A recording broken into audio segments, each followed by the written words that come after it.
Eh bien salut tout le monde, aujourd'hui on se retrouve pour une nouvelle vidéo. Alors aujourd'hui dans cette vidéo, c'est vrai que j'en ai pas posté depuis au moins 3 semaines ou peut-être 4 semaines, je sais plus, mais ça remonte facile il y a 3 semaines. Alors c'est pas parce que j'arrête YouTube complètement, non pas du tout, c'est juste qu'à côté c'est vrai que j'ai plein de choses à faire, j'ai d'autres programmes, j'ai une autre vie, donc il est un peu compliqué quand même. Mais pour vous dire que les vidéos vont reprendre, alors peut-être pas 2 fois par semaine, mais en tout cas au moins une fois par semaine, ça c'est sûr. En plus, j'en avais planifié certaines, j'en avais tourné certaines, j'en avais monté aussi. Mais pour vous dire que je n'arrête pas, et du moins cet été, il y en aura un peu plus que d'habitude parce que déjà j'aurai plus de temps. Et puis il y a d'autres projets, il y a plein de choses qui ont avancé entre deux, donc c'est vrai que là ça va être des vidéos qui datent au moins il y a un mois et demi, donc c'est sûr que ça va être en retard de l'actuel. Mais il faut se dire, j'ai acheté énormément de décorations, j'ai changé beaucoup de monde de place. Il y a vraiment certains de mes reptiles qui ont vraiment bien, vraiment bien développés. Il y en a d'autres ils sont magnifiques, ils ont vraiment bien changé de mutation. Il y en a d'autres, ils ont des patterns magnifiques. Même Insta, j'avais arrêté, mais là j'ai repris depuis aujourd'hui. Voilà, allez, à tout de suite.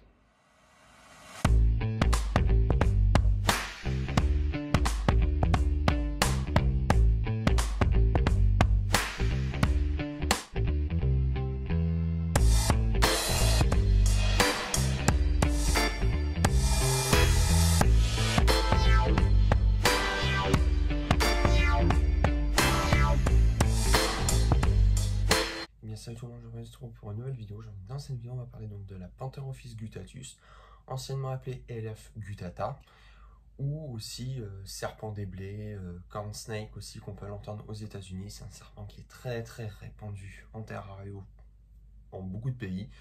Un serpent qu'on conseille réellement pour débutants, pour débuter en tant que premier serpent.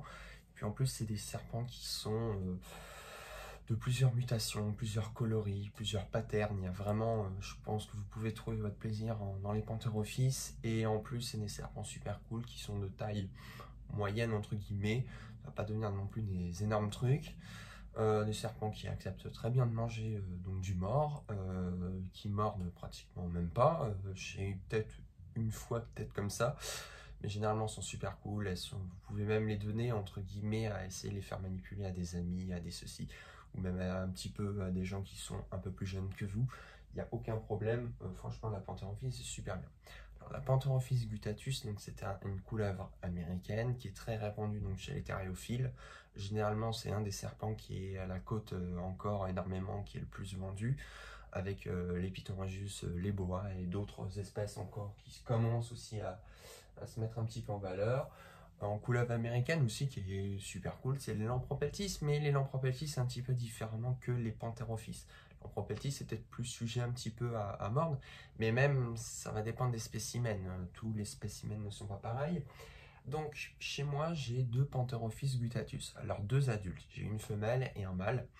Un mâle qui est arrivé récemment, à peu près quand je tourne la vidéo, donc ça doit faire à peu près 15 jours, 3 semaines. Donc il a à peu près 5 ans et demi à 6 ans, voilà, donc je vais vous le sortir. Alors avant toute manipulation, je préfère vous dire mettre du gel hydroalcoolique. Ça évite de transmettre des bactéries. Voilà, je préfère vous le rappeler parce que je vous le fais déjà régulièrement, même en dehors des vidéos, mais je préfère vous le rappeler.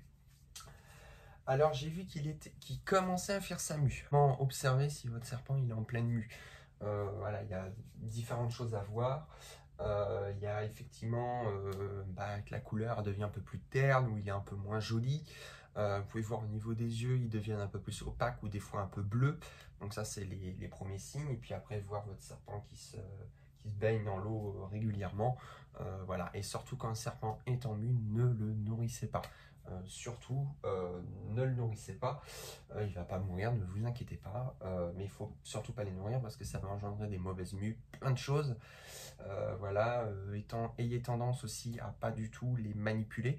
Là, je voulais vraiment vous le sortir juste parce qu'il commence réellement sa mue, donc je vais vous le montrer comment voir un petit peu quand ça mue.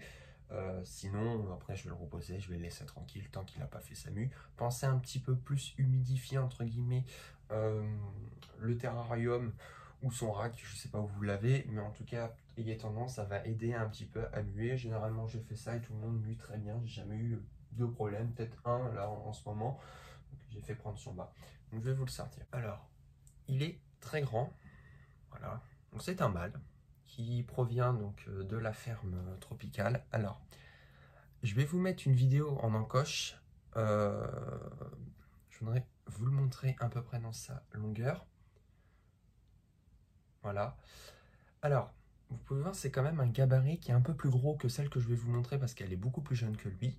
Là, il a quand même 5 ans et demi, 6 ans. Donc, c'est pas non plus un petit spécimen maintenant.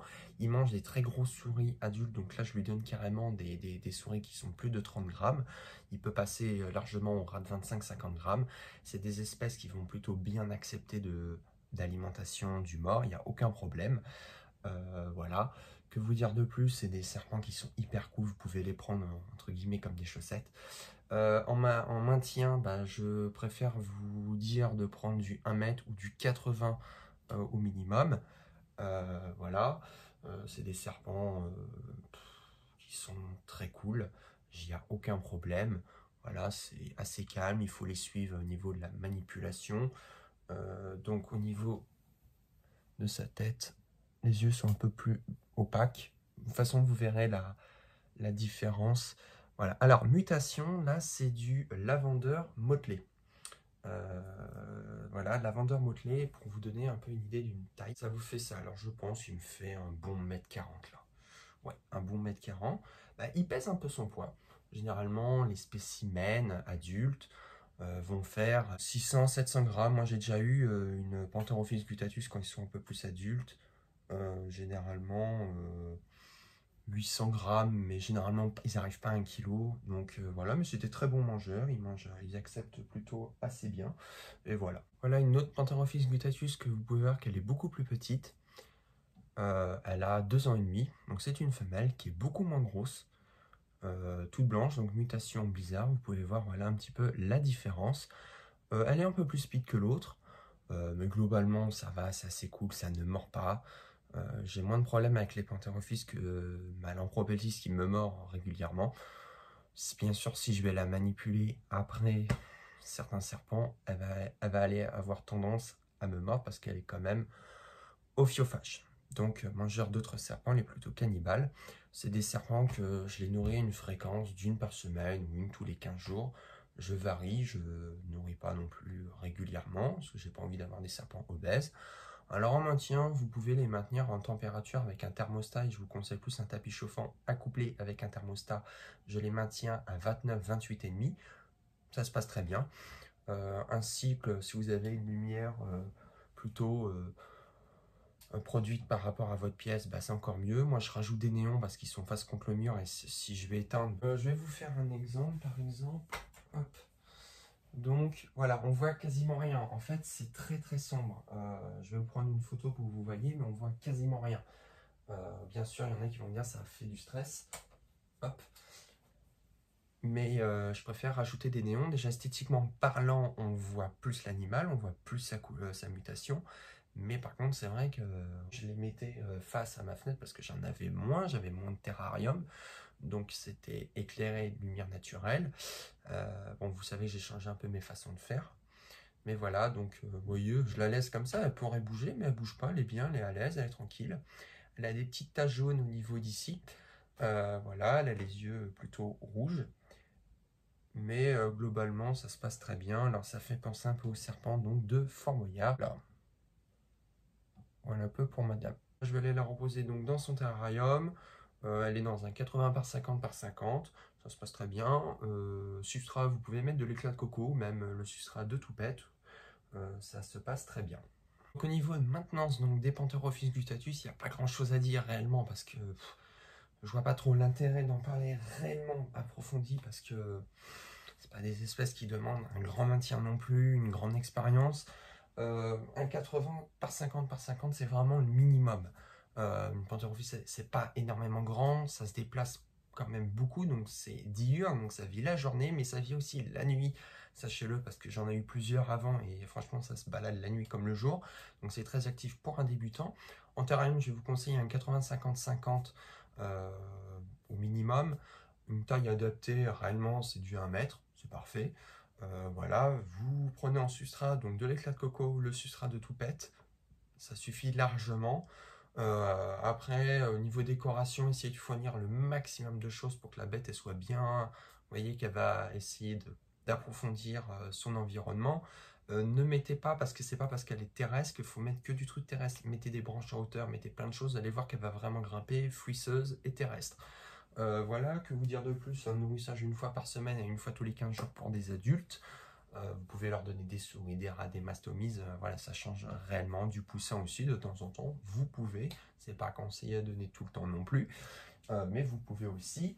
C'est des espèces qui vont durer entre 15 et 20 ans, tout va dépendre en fait de votre maintien et la fréquence de nourrissage que vous leur donnez. Plus vous les nourrissez beaucoup, plus ils vont devenir obèses, et malheureusement en captivité, il y a énormément de serpents obèses, donc qui veut dire obèses, ils vont durer moins longtemps.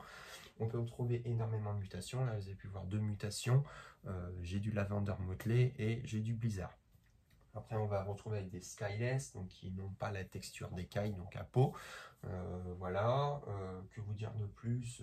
Des serpents plutôt agréables, qui se laissent manipuler, qui mangent sans aucune difficulté. Voilà, une taille à peu près, allez, vous comptez entre 1m20, 1m60, voire un peu plus, 1m70, vraiment pour les plus grands. En poids, on va partir entre 500 et 800 grammes, voire peut-être plus, mais c'est pas des plus lourds serpents non plus. Et puis, comme je vous dis, vous comptez à peu près en prix de départ, allez, à 30 € jusqu'à 150 € ou 200 € pièce à peu près. Tout va dépendre de l'âge aussi que vous l'achetez, la mutation, du pattern, tout ça. Mais c'est des super chouettes serpents en tout cas à voir. Voilà, j'espère que la vidéo t'aura plu. Si la vidéo t'aura plu, tu peux toujours laisser un petit pouce bleu, c'est la seule façon de me soutenir. Moi, je te dis à la fois prochaine. Abonne-toi à la chaîne pour manquer aucune de mes vidéos. Puis moi, je te dis à la fois prochaine. Allez, salut!